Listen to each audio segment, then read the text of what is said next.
pues para hablar de estas y otras cosas, déjeme enlazarme con nuestro buen amigo, nuestro hermano Daniel Marmolejo, la cabeza de los incorruptibles a través de su canal de YouTube 4A República, productor y director del documental Guerra Híbrida. Mi querido Daniel, ¿cómo estás? Te saludo con mucho gusto.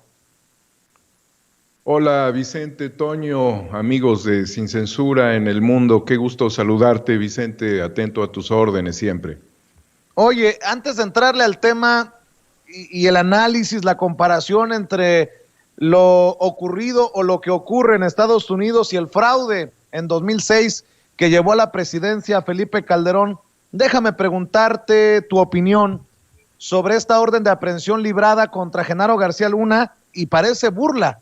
Después de cuánto tiempo, en pleno noviembre del 2020, contra Genaro García Luna, y todo parece indicar que la Fiscalía General de la República iría por la extradición del ex superpolicía de Calderón. Dame tu opinión, Daniel. Gracias, Vicente. Mira, que lo investiguen está bien, aunque como tú lo has señalado muy claramente, es totalmente a destiempo. Dijiste qué día, qué hora, de qué mes y de qué año está sucediendo esto. El monto aparentemente de lo que le han encontrado es inversiones inmobiliarias por 27 millones de pesos.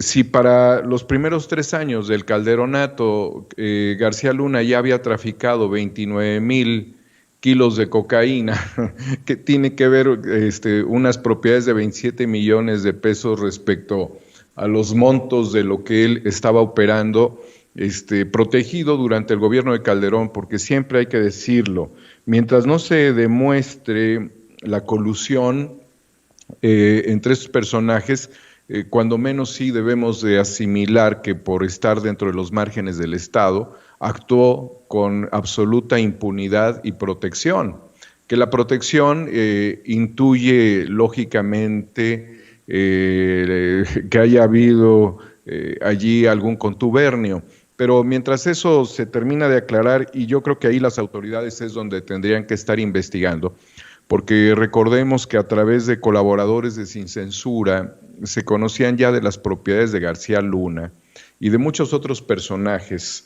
Es totalmente anticlimática la posición, por lo menos decir anticlimática, la posición de la Fiscalía General de la República, no porque no haya que investigar, sino por los señalamientos que tú has hecho.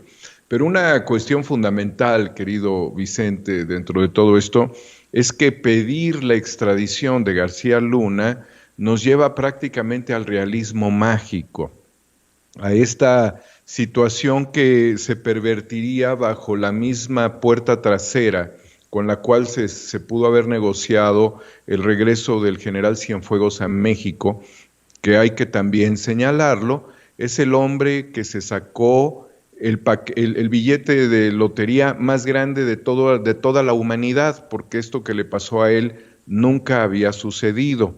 Entonces, utilizar la misma estrategia para pretenderlo, pareciera más que la Fiscalía estaría en una lógica del calderonato, de buscar zafar a García Luna de esta situación.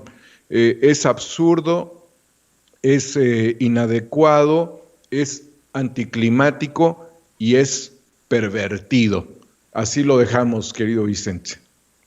Así es, y ya que estamos hablando de estos temas y de estos personajes, leo de la revista digital MX que el exsecretario de la Defensa Nacional, el general Salvador Cienfuegos, se ha reunido por lo menos en 3 ocasiones con altos mandos militares que lo han visitado para conocer más sobre su detención en Estados Unidos, y que las pláticas están cargadas de definiciones políticas. De acuerdo a estas fuentes, el militar está convencido de que la investigación de la DEA fue un ajuste de cuentas debido a la captura fallida del hijo de Joaquín El Chapo Guzmán en Culiacán en 2019. O sea que la DEA le estaría pasando factura a la 4T a través de su detención, que sería una venganza, dice, de la DEA porque soltaron al hijo del Chapo. Así o más alucinante el análisis que apunta la revista digital MX a presuntas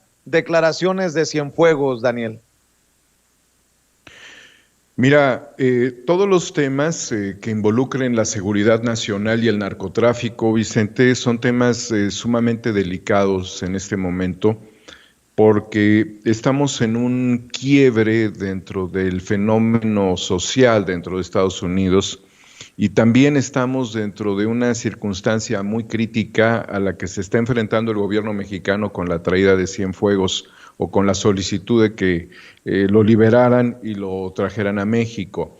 El tema de las agencias norteamericanas, Vicente, se ha venido trivializando naturalmente por la misma condición de abuso que han cometido estas agencias a nivel internacional, particularmente en México. Hay que dejar una lógica. El general primeramente no actuó solo, tiene pares en Estados Unidos y no sabemos si esos pares son militares o son miembros de estas agencias secretas que pues obviamente operan en México sin que nadie sepa bajo qué lógicas operan, porque se habla mucho de mantener ya una distancia con ellas ante el desconocimiento de su forma de operación en México. Y hay que recordar que incluso se les había autorizado hace pocos años que estaba en esa lógica de que usaran o no armas en México, tras un incidente que hubo hace no muchos años. Pero yo quiero establecer una lógica, porque aquí todo es un trabajo de interpretación, Vicente. Ante la falta de transparencia en el caso Cienfuegos, la 4T no ha sido transparente en el caso Cienfuegos. Hay muchos elementos que no conocemos y que nada más estamos avanzando por intuición. Yo creo que la demostración de la supuesta cofradía, y también hay que dejarlo en supuesto, dentro del ejército, que además pudiera tener un símil en Estados Unidos y que analizaríamos con un punto de reflexión muy interesante hecho por un coronel del ejército retirado, es que en este momento el ejército mexicano, por su capacidad de fuego, está demostrando una capacidad también de reacción o ha demostrado ante la detención del general Cienfuegos. Y la lógica de una guerra fría, por la presión del ejército mexicano contra las agencias retorcidas, muchas de ellas de inteligencia norteamericana, llevan también al entendimiento de que el general en estas circunstancias no estaría en su casa, Vicente. No es conveniente por temas también de seguridad nacional. Yo creo que el general, cuando vino a México, lo primero que lo llevaron es al campo militar. Supongo que al 1F estará paseando, que es ese campo militar, que él mismo intentó privatizar, valga la reflexión y la contradicción. Entonces, él debe ser, por el momento, un personaje sumamente cuidado por el Estado mexicano y por sus instituciones muy importantes como el Ejército, porque está en una situación de plena controversia. Y sobre todo, yo no sé si la controversia en este momento esté en un nivel álgido dentro de Estados Unidos, que a los ciudadanos y en general a las autoridades y a la gente común le pareciera esto también surreal. Pero si con alguien está confrontada esta situación es con todo el pueblo de México, Vicente. Entonces yo pongo nada más estos elementos sobre la mesa. Todo se puede analizar y discutir, pero estaríamos en una lógica de supuestos. Es un tema, y aquí expertos que han participado en Sin Censura, que ha tomado una posición relevante en estos análisis, sugieren o plantean, es que al general Cienfuegos no lo va a tocar nadie. Y lamento yo suponer que eso tiene más realismo a que la FGR, que está demostrando en este momento con todos los adjetivos que yo he dado sobre el tema de García Luna, pues dudaría yo mucho que la FGR hiciera algo para resolver el tema de Cienfuegos en México. Entonces estamos en un escenario muy pantanoso, Vicente. Me reservaría yo más análisis y críticas y reflexiones. También hay un riesgo personal para quienes nos atrevamos a decir esto, ¿eh? Hay que plantearlo como es. Pregúntenle a Digna Ochoa qué le hicieron, ¿no? ¿Qué pasó con el caso de Ernestina Asensio? ¿Sí? En general puede haber tropelías todavía de estos mismos grupos si se mantiene un consorcio. Pero déjame también decir algo muy claro, Vicente. A veces quiere uno tratar muchos de estos temas con pincitas por los riesgos, por lo prístino que pudiera ser el ejército, por su significado dentro de la construcción de una república moderna y con un ejército revolucionario.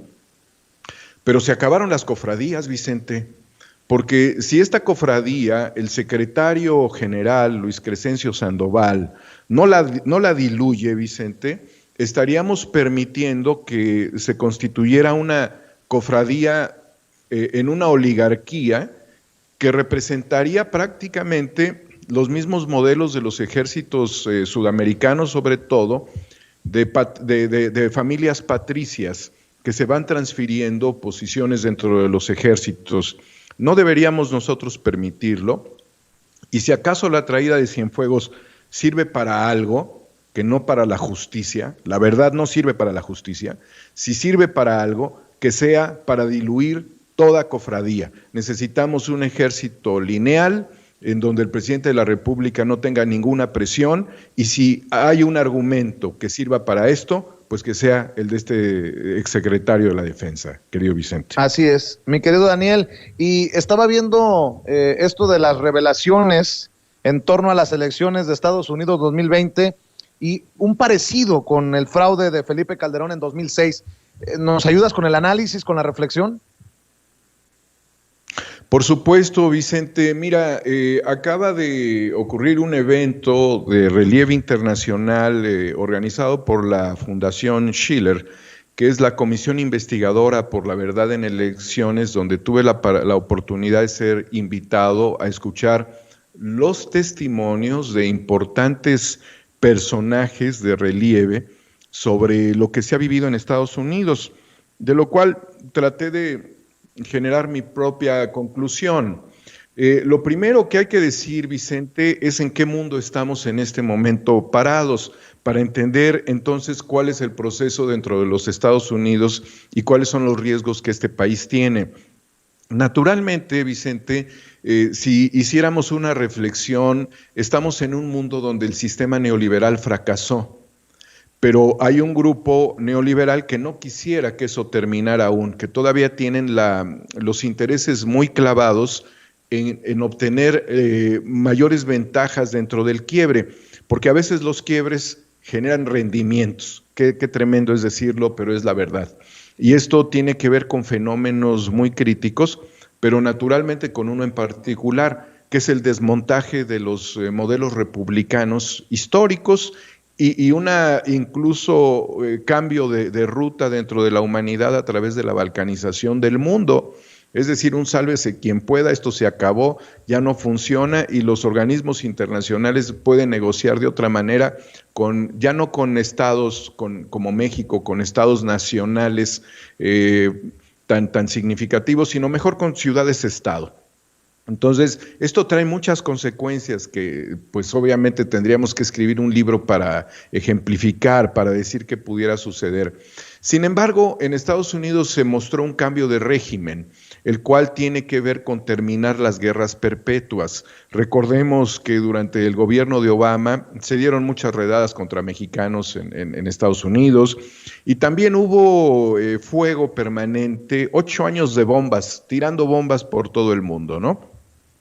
Ya con Bush y con otros personajes, pues se había dado también estos fenómenos de culpar por la caída de las Torres Gemelas a unos guarachudos en Afganistán, en una cueva, y al mismo tiempo, que además habían sido exagentes de la CIA, y al mismo tiempo, Vicente, también hubo durante ese tiempo un invento que fue pues esta capacidad de exterminio de Irak, que terminó en la invasión y en la horca de Saddam Hussein, quien era socio de todos ellos. Es decir, con Trump, ante este desmontaje, apareció inmediatamente una guerra híbrida dentro de Estados Unidos con el tema del Russiagate y de la influencia de los hackers rusos, que además jamás fue demostrado, pero era un argumento bastante mediático. ¿Quiénes operaron durante el tema del Russiagate? Pues las redes de la inteligencia británica, la comunidad de inteligencia de Obama, donde está la CIA, el FBI, el Departamento de Justicia, las redes de Bush, el complejo militar industrial, Wall Street, que es parte de ese complejo militar industrial, y algo que debiéramos nosotros definir como los cárteles mediáticos y de las redes sociales. Justo ahora que te estabas quejando de la falta de presencia, de la caída de la audiencia dentro de Sin Censura, ¿no?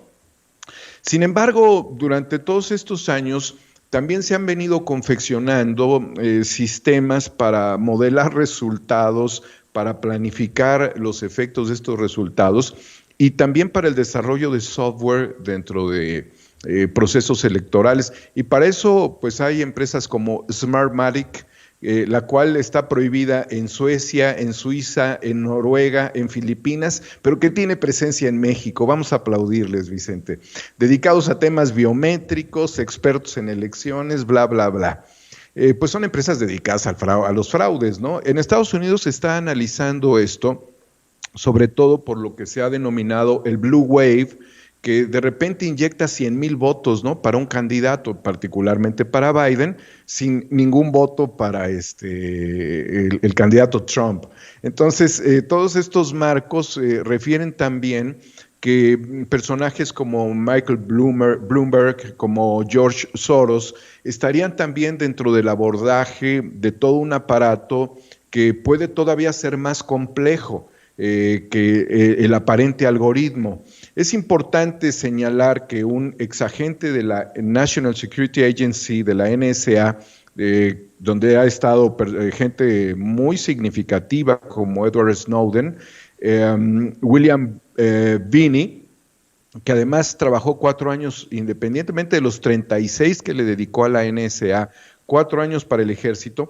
Él ha señalado que durante los primeros años de la década del siglo XX, de la primera década del siglo XX, por ahí entre el año 2001, 2003, comenzó por parte de la NSA toda una serie de filtraciones a tus computadoras, a tus correos electrónicos, a tus imágenes, que ha venido creciendo naturalmente con el impacto de los últimos años en las redes sociales. Entonces, el análisis que él hace específicamente es de que durante todos estos años y particularmente con temas como el Russiagate, que es la guerra híbrida contra Donald Trump, mucho de lo que recibió Wikileaks no tiene que ver con hackers, no tiene que ver con hackeos, sino con infiltraciones internas en memorias a través de algo que sería el Fat File Transfer, con lo que fueron copiadas millones de comunicaciones, de informaciones de tipo diplomático que llegaron finalmente a Wikileaks. Esto también hay que dejarlo muy claro, Vicente. No es, en el caso particular de Julian Assange, un hacker, aunque él haya tenido conocimientos cibernéticos, sino más bien es un periodista, y el cual se encuentra en este momento, sabemos nosotros, sometido por la justicia por revelar hechos que además tendrían que ser expuestos porque son actos contra ciudadanos, ¿no? Contra países, o sea, son actos criminales. Pues bueno, ya sabemos que de este tema del Russiagate no se tenía nada, pero junto con toda la capacidad que ha habido dentro de Estados Unidos para penetrar en las computadoras, controlar, dominar el mundo, Vicente, sería lógico pensar que en estas elecciones, para impulsar ese Blue Wave, ha habido necesariamente algoritmos. Todavía no se llega a la parte específica del algoritmo, por mucho que se dijera, por mucho que se hablara, todavía en este momento es algo que se tiene que analizar. Ahora, hablando ya no de hackear las gasolineras de Pemex o las que están en México, como lo hacen con algún hardware, sería muy complejo, muy sofisticado, pero hay muchas cosas que son inexplicables. Por eso también se asume desde este planteamiento de investigaciones que se tuvo que aplicar el método calderoniano, prianista, de rellenar urnas, de cambiar urnas, de que los muertos voten, y las cifras están allí. Entonces tienes además una elección híbrida, a propósito que todo lo relaciono yo con conceptos como guerra híbrida, en donde tienes por un lado el voto que enviaron las personas a través de correo y por el otro lado el voto físico.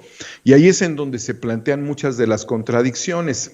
También subvertir esta elección tendría que ver con esa capacidad de que los algoritmos trabajaran para que los votos de uno se le cargaran al otro. Y hay todavía una reflexión que pudiera ser muy importante dentro de todo esto, querido Vicente, que es una métrica de fraccionamiento, la cual pudiéramos entenderla como un método para que el valor de un voto sea fraccionado. Si quisiéramos interpretarlo desde el punto de vista clasista, porque quizás el ejemplo puede ayudar, es como si el voto de una persona de una colonia tuviera menos valor que el voto del otro. Sabemos a dónde queremos llegar, entonces ocupando métodos o métricas fraccionales, pudiéramos llegar a esto, lo cual establece todavía planteamientos muy complejos dentro de todo esto. Pero quizás dentro de todo lo que te estoy comentando, Vicente, lo que más me llamó la atención es el posicionamiento del ex senador Richard Black, que además fue coronel del ejército estadounidense, jefe de división de Derecho Penal del Pentágono, asesor de la Comisión de las Fuerzas Armadas en temas críticos. Y lo señalo a él porque cuando uno habla conceptualmente, periodísticamente, sobre aspectos como golpes de Estado, claro, pues rápidamente pues es un conspiranoico, Marmolejo o Vicente tienen teorías de conspiración, pero cuando lo dice un coronel, pues obviamente en retiro, que además ha sido un político y que conoce las entrañas, pues él habla de dos aspectos que a mí me llamaron mucho la atención, querido Vicente.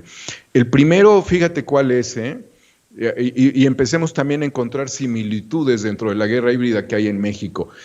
El primero tiene que ver con los choques, la violencia urbana que se da y el uso de conflictos étnicos dentro de Estados Unidos que estarían siendo financiados de largo plazo. Inmediatamente yo pensaba en Frena, ¿no? No porque Frena, o sea, Frena es un movimiento subnormal, está abajo de la normalidad porque no tiene ideología, es un movimiento feudal, subnormal, promovido por subnormales.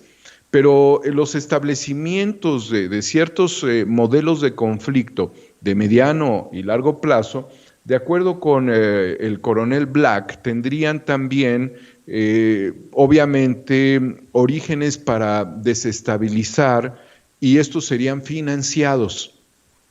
Y él particularmente establece la figura de George Soros, al cual tendríamos que identificar como un antisoberano. O sea, si queremos hablar de Soros en términos muy metateóricos, es un antisoberano. De aquí le mandamos un saludo a los amigos del soberano.